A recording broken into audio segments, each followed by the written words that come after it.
முதலெல்லாம் ஒண்ணுமே தெரியாம இருந்தாங்க. நல்லா இருந்தாங்க. இப்ப நெறையா தெரிஞ்சுக்கிட்டதே வியாதி ஆயிருச்சு. ஓவர்லோட் ஆயிருச்சு. தேவையானது மட்டுமே மூளை வந்து உள்வாங்கி, அத ரீகால் பண்ணி குடுக்கும். தேவையில்லாத விஷயங்கள் தானாவே அது வந்து வெளிய போயிரும். அல்லது திருப்பியும் உங்களுக்கு தேவையான இடத்துல திருப்பி ரீகால் பண்ணி வெளிய எடுத்து அத பயன்படுத்தணும் அப்டின்னா, அத பயன்படுத்த முடியாம நமக்கு வந்து போயிருது. எதனால அப்டின்னு பார்த்தோம்னா, நமக்கு கொட்டி நமக்கு வந்து கிடைக்குது.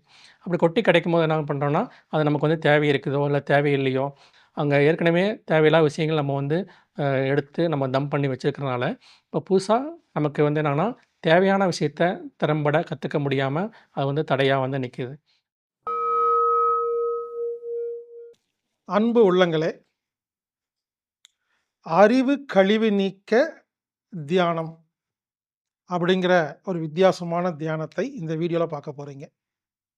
Purge your data meditation. அதாவது நாம நெறைய தெரிஞ்சு வச்சிருப்போம். முதலெல்லாம் ஒண்ணுமே தெரியாம இருந்தாங்க. நல்லா இருந்தாங்க. இப்ப நெறையா தெரிஞ்சுக்கிட்டதே வியாதி ஆயிருச்சு. ஓவர்லோட் ஆயிருச்சு. அப்போ நம்ம நெறைய தெரிஞ்சு வச்சுட்டு இருக்கிறத வெளிய கொட்டுறது. அறிவு கழிவு நீக்க தியானம். பர்ஜ் யுவர் டேட்டா மெடிடேஷன் அப்படிங்கிற ஒரு வித்தியாசமான தியானத்தை உங்களுக்கு இப்பொழுது கற்றுக் கொடுக்க வருகிறார் ஹீலர் ஜானி கண்ணன் அவர்கள். அவர்களை நான் அன்போடு அழைக்கிறேன். வாருங்கள், இந்த தியானத்தை அழகாக கற்றுக்கொடுங்கள். இப்படிக்கு ஹீலர் பாஸ்கர். வணக்கம். வாழ்க வளமுடன். என் பேரு ஜானி கண்ணன். கோயம்புத்தூர் பகுதியில டாக்டர் லஜபத் ராய் மெஹ்ராபின் நியூரோதெரப்பி மற்றும் அக்குபஞ்சர் சிகிச்சைகள் மக்களுக்காக பண்ணிட்டுருக்கோம். அது இல்லாம பொள்ளாச்சி ஆழியார் பகுதியில பஞ்சசுத்தி அப்படி சொல்லக்கூடிய 2 நாள் கழிவு நீக்க பயிற்சி. அதில வாழை இலை குளியல், மண் குளியல், ஆ எனிமா கிளீனிங் மற்றும் யோகா பயிற்சிகள் இது எல்லாமே சேர்ந்து 2 நாள் நேரடி வகுப்பாக நம்ம செஞ்சுட்ருக்கிறோம். அது இல்லாம 3 நாள் யோகா விபாசனா அப்படி சொல்லக்கூடிய யோகா உடன் சேர்ந்து மௌன வகுப்புகள் 3 நாளும் மௌனமா தியானம் செய்யணும். அந்த மாதிரியான நேரடி வகுப்புகள் மக்களுக்காக பண்ணிகிட்ருக்கோம். அது இல்லாமல் ஆரா ஹீலிங் சொல்லக்கூடிய 5 நாள் ஆன்லைன் வகுப்புகள் இதுவும் ஒரு தியான பயிற்சி நம்ம மக்களுக்காக செஞ்சிட்ருக்கிறோம்.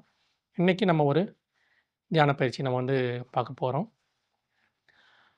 அந்த தியான பயிற்சியோட பேர் அறிவு கழிவு நீக்க தியானம். பியூர்ஜ் யுவர் டேட்டா மெடிடேஷன் அப்படிங்கிறது. அப்படின்னா என்னென்னா, அறிவுங்கிறது நல்லது தான். அப்போ அது ஏன் வெளியேற்றணும் அப்படின்னா, அறிவுங்கிறது நல்லது தான். ஆனால் இங்கே நாங்கள் மென்ஷன் பண்ணக்கூடியது அப்படிங்கிறது, அறிவுன்னு நினச்சிட்டு நம்ம நிறையா தகவல்களை தேவையில்லாமல் எடுத்து உள்வாங்கி நம்ம பிரெயினில் ஸ்டோர் பண்ணிக்கிறோம், டம்ப் பண்ணிக்கிறோம். அது என்ன பண்ணும் பார்த்தீங்கன்னா, உங்கள் மூளையை வந்து சோர்வடை செய்யும். சரி, மொபைலில் வந்து பார்த்திங்கன்னா நிறைய விஷயங்கள் நம்ம வந்து பார்க்குறோம். ஒரு அறிவுன்னு சொன்னோம்னா நமக்கு உபயோகமாகணும். அதே சமயத்தில் அதை வந்து நம்ம அடுத்தவங்களுக்கு சொல்லித்தரதோ, இல்ல அடுத்தவங்களுக்கு உபயோகமா பயன்படுத்துறதோ இருந்துச்சு அப்படின்னா, அது வந்து நம்ம வந்து ஒரு அறிவு, நாலேட்ஜ் அப்படின்னு நம்ம வந்து எடுத்துக்க முடியும். அப்படி இல்லாம நமக்கு இப்போ தேவை இருக்கோ, தேவையில்லையோ, அப்படி இல்லாம வரக்கூடிய தகவல் எல்லாத்தையுமே நம்ம உள்வாங்கிட்டே இருந்தோம் அப்படின்னா, அது வந்து என்ன ஆகுதுன்னா, நமக்கு வந்து அது அறிவா இல்லாம கழிவா வந்து நமக்கு வந்து பிரெயின்ல வந்து ஸ்டோர் ஆகுது. மூளையில ஸ்டோரேஜ் ஆகி ஆகி என்ன பண்ணுன்னா, ஆ மூளைக்கு வந்து ரொம்ப ஒரு மந்தத்தன்மை வந்து நமக்கு வந்து கொடுக்க ஆரம்பிக்கும். அப்போ உண்மையிலேயே உங்களுக்கு தேவையான ஒரு விஷயத்த நீங்க வந்து கத்துக்கணும், இல்ல படிக்கணும் அப்படின்னு சொல்லிட்டு நீங்க புஸ்தகத்திலயோ, இல்லாட்டி நீங்க ஒரு மொபைல்லயோ நீங்க ஏதாவது ஒண்ணு கத்துக்க போறீங்க, ஒரு ஆன்லைன் வகுப்பு கத்துக்க போறீங்க அப்படின்னா, அப்ப என்ன ஆகும் பார்த்தீங்கன்னா, அங்க ஏற்கனவே தேவையில்லாத விஷயங்கள் நம்ம வந்து எடுத்து நம்ம டம்ப் பண்ணி வச்சிருக்கிறனால, இப்போ புதுசா உண்மையாவே தேவையான ஒரு விஷயத்த படிக்கும்போது என்ன ஆகும்னா, அத வந்து ஈஸியா உங்களுக்கு உள்வாங்க முடியாது. அப்படியே கஷ்டப்பட்டு நீங்க உள்வாங்குனாலும், திருப்பியும் உங்களுக்கு தேவையான இடத்துல திருப்பி ரீகால் பண்ணி வெளிய எடுத்து அத பயன்படுத்தணும் அப்படின்னா, அத பயன்படுத்த முடியாம நமக்கு வந்து போயிருது. எதனால அப்படின்னு பார்த்தோன்னா, இப்போ நம்ம வந்து தகவல்கள சேகரிக்கிறது, நம்ம கத்துக்கிறது அப்படிங்கிறது ரொம்ப ரொம்ப எளிமையாயிருச்சு.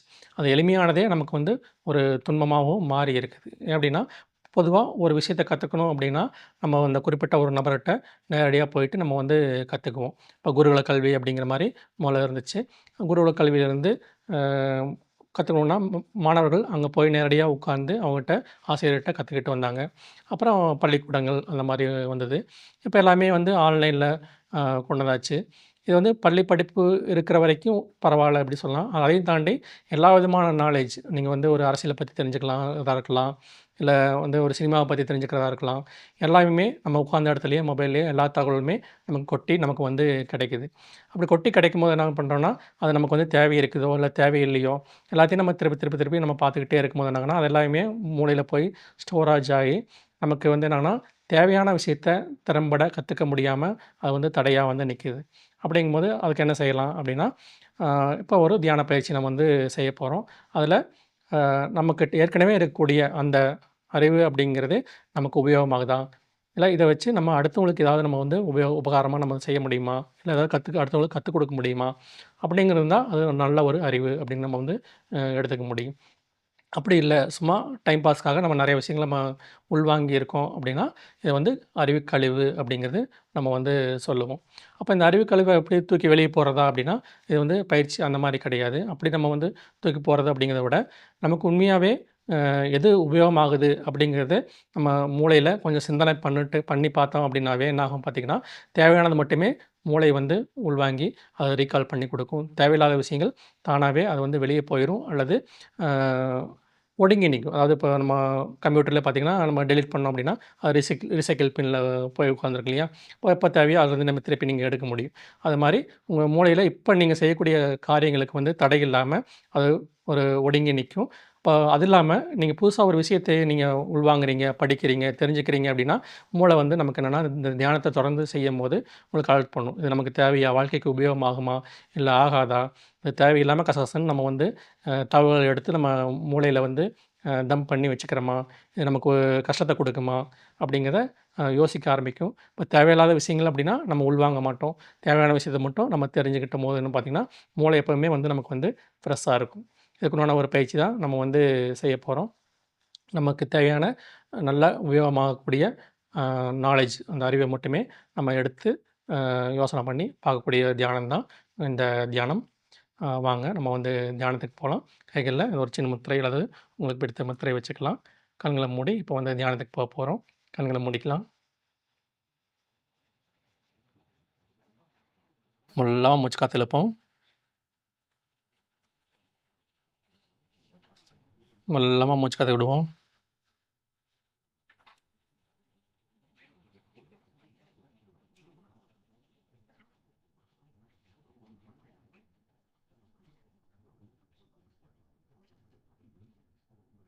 மெல்லமா மூச்சு காத்து இழுப்போம்.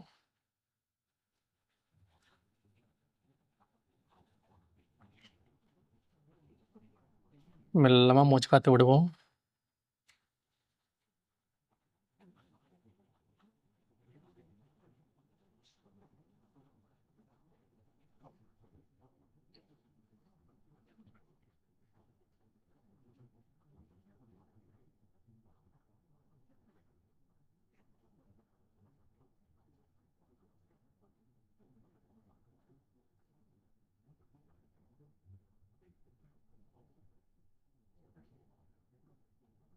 1 நம்மகிட்ட பலவிதமான அறிவு தேடல்கள் இருந்திருக்கும். பலவிதமான அறிவுகள நம்ம சேகரிச்சு வச்சிருப்போம். அதில எனக்கு ரொம்ப எளிமையா வரக்கூடிய, எனக்கு உபயோகமாகக்கூடிய அதே விஷயத்த நான் மத்தவங்களுக்கு கூட என்னால வந்து ஷேர் பண்ண முடியும். அப்படின்னு சொல்லக்கூடிய இருப்பதிலேயே முக்கியமான, எளிமையான ஒரு அறிவு. என்ன அப்படிங்கிறத நம்ம யோசனை பண்ணி பார்க்கலாம். அது சமையல் பண்றதா இருக்கலாம், கோலம் போடுறதா இருக்கலாம், பேப்பர் டிசைன் பண்றதா இருக்கலாம், புல்லாங்குழல் வாசிக்கிறதா இருக்கலாம், நல்லா படிக்கிறதா இருக்கலாம், எது வேணாலும் இருக்கலாம். நமக்கு என்ன அறிவு அதிகமா இருக்குது, என்ன திறமை அதிகமா இருக்குது அப்படிங்கிறத நம்ம யோசனை பண்ணி பார்ப்போம். அத தேர்ந்தெடுப்போம். 2 நிமிஷம் அவகாசம்.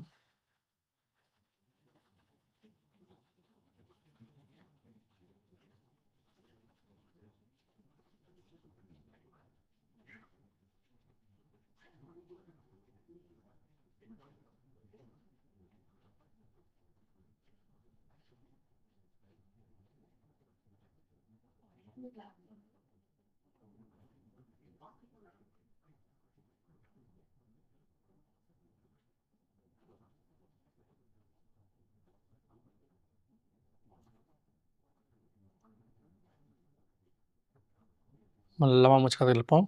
மெல்லமா மூச்சு காற்று விடுவோம்.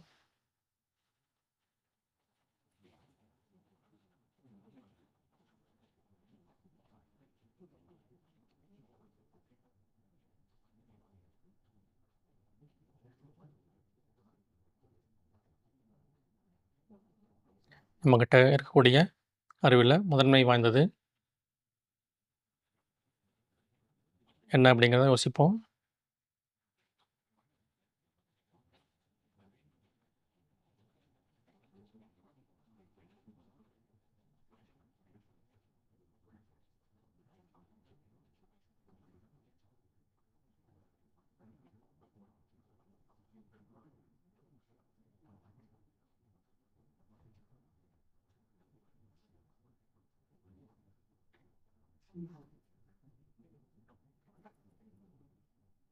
இரண்டு,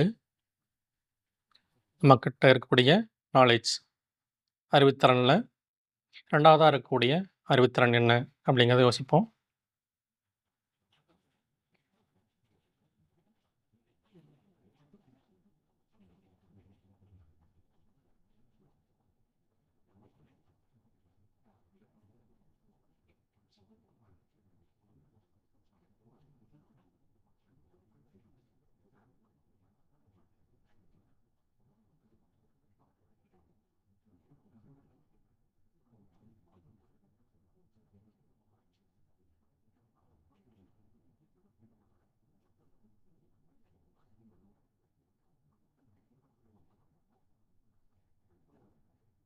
மெதுவாக மூச்சு இழுத்து மெதுவாக மூச்சு விடுவோம்.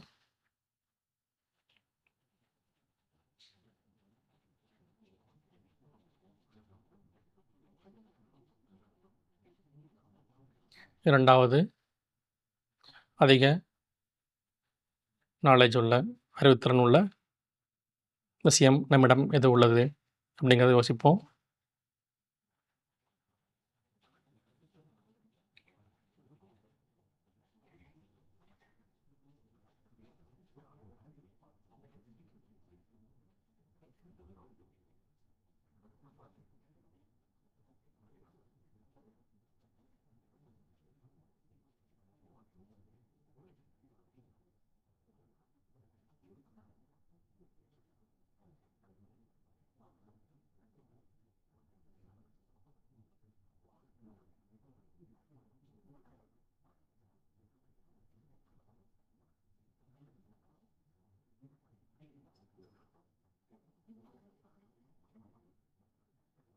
மூன்று, நம்மிடம் உள்ள அறிவுத்திறனில்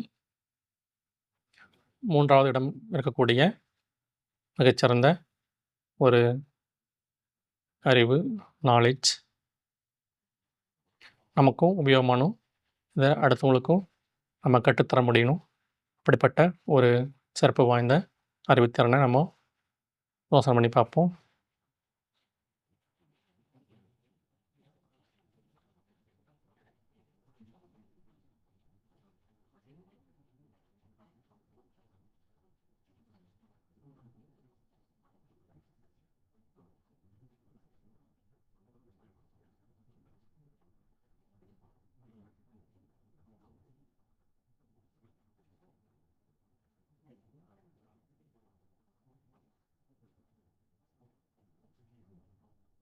மெல்லமா மூச்சு காற்று இழுத்து மெல்லமா மூச்சு காற்று விடுவோம்.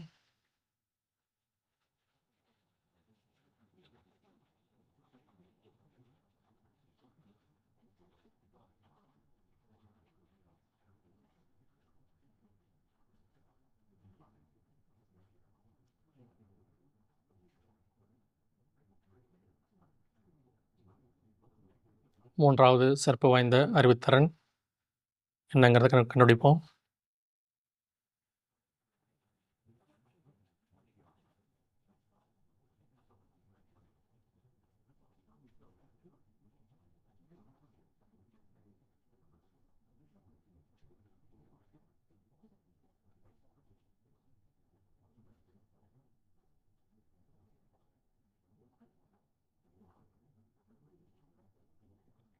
நாலு, நம்மிடம் உள்ள அறிவுத்திறன் சிறப்பாக உள்ள அறிவுத்திறன். நமக்கும் அது வாழ்க்கையில் எனக்கு உபயோகமாயிட்டு இருக்குது. அதை அடுத்தவங்களுக்கும் நான் என்னால் கற்றுத்தர முடியும். அப்படி சொல்லக்கூடிய 4வது அறிவுத்திறன் நாலேட்ஜ் என்ன என்பதை யோசிப்போம்.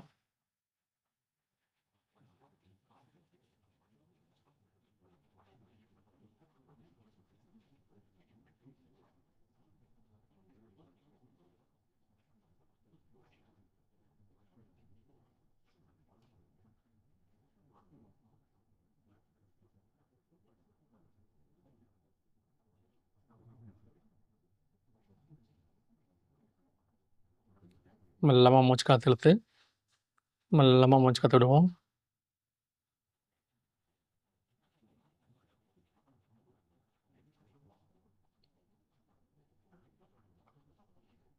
நம்மிடம் இருக்கும் 4வது சிறப்பு வாய்ந்த அறிவுத்திறன் என்ன அப்படின்றதை யோசிப்போம்.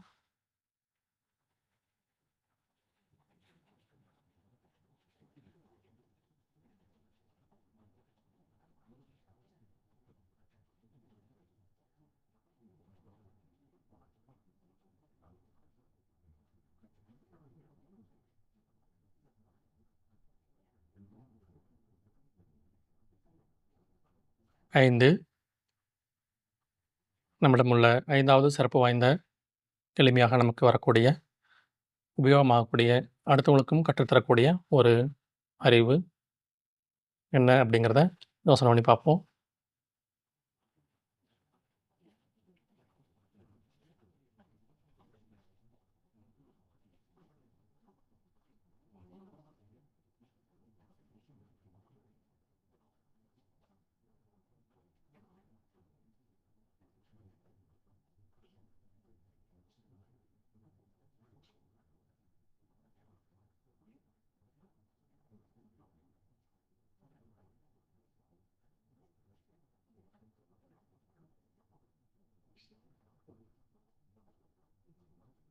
மெல்லமாக மூச்சு இழுத்து மெல்லமாக மூச்சு விடுவோம்.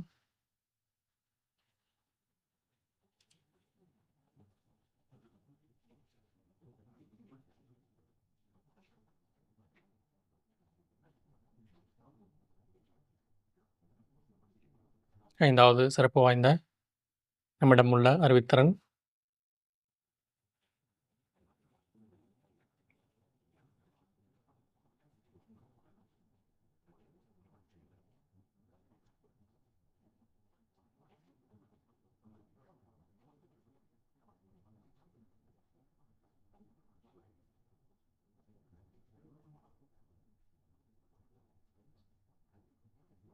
கண்கள் மூடி நிலையிட்டும் தியானத்தை நிறைவு செய்ய போகிறோம். கைகளை உரசி கண்ணு மேலே வச்சு உள்ளங்கை வைத்து பார்க்கணும். அப்புறமா கண்ணை திறந்து பார்க்கணும். வாழ்க வளமுடன். இந்த பயிற்சி நம்ம தொடர்ந்து செய்ய செய்ய செய்ய பார்த்தீங்கன்னா நீங்கள் வந்து வெளியிருந்து கிடைக்கக்கூடிய அந்த நாலேஜ், நியூஸ் எல்லாமே வந்து எது தேவையோ அதை மட்டும் நம்ம எடுத்துக்குவோம். தேவையில்லாத விஷயத்தில் அதிகமாக நேரம் செலுத்துறத குறைப்போம். அப்படியே அந்த கிடைச்ச விஷயத்தை நம்ம வாழ்க்கையில் எப்படி உபயோகப்படுத்த முடியும் அப்படிங்கிற யோசனை வரும். அது நம்ம உபயோகப்படுத்தினதுக்கு அப்புறமா அதில் இனியும் திறமை வாய்ந்தவங்களா ஆனதுக்கப்புறமா அந்த நாலேஜை அடுத்தவங்களுக்கு உபயோகமாக எப்படி பயன்படுத்த முடியும். இது ஒரு புண்ணிய காரியம். அடுத்தவங்களுக்காக நம்ம சொல்லிக் கொடுக்குறது, டீச்சிங் பண்ணுறது அப்படிங்கிறது. அப்போ நம்ம அதுவும் நமக்கு கிடைக்கும். இந்த அளவுக்கு உபயோகமாகக்கூடிய ஒரு விஷயத்தை மட்டும் தான் நம்ம உள்வாங்குவோம். தேவையற்ற விஷயங்களை நம்ம இந்த அறிவுகளை வந்து நம்ம உள்வாங்கிறத கொஞ்சம் கொஞ்சமாக குறைச்சிக்கிட்டே வர முடியும். ஒரு விஷயம் டாபிக் பார்த்துச்சுனாவே இல்லை சில விஷயங்களை பார்த்துச்சுனாவே நமக்கு புரிஞ்சிடும். நம்ம வந்து தெரிஞ்சுக்கலாம், இல்லை வேண்டியதில்லை அப்படிங்கிறது நம்ம வந்து கவனித்து வேண்டிய விஷயங்களை மட்டும் நம்ம எடுத்து அதை வந்து அப்ளை பண்ணி வாழ்க்கையில் சிறப்பாக வந்து நம்ம செய்ய முடியும். தொடர்ந்து இந்த பயிற்சிகள் செஞ்சு வாங்க. ஒரு 21 நாள் செஞ்சீங்க அப்படின்னாவே முழுக்க முழுக்க இதில் நல்ல ஒரு நாலேஜ் அப்படிங்கிறது நமக்கு வந்து கிடச்சிரும். அதுக்கப்புறமா ஒரு வாரத்தில் ஒரு வாரம் அப்படின்னு கூட நம்ம செஞ்சால் பதில் வாரத்தில் ஒரு நாள் அப்படின்னு கூட நீங்கள் இந்த பயிற்சியை செஞ்சால் போதும். அதை திருப்பி ஞாபகப்படுத்துறதுக்காக நீங்கள் செஞ்சால் போதுமானது. மீண்டும் இது போல் ஒரு நல்ல ஒரு பயிற்சியில் நம்ம வந்து சந்திப்போம். வாழ்க வளமுடன்.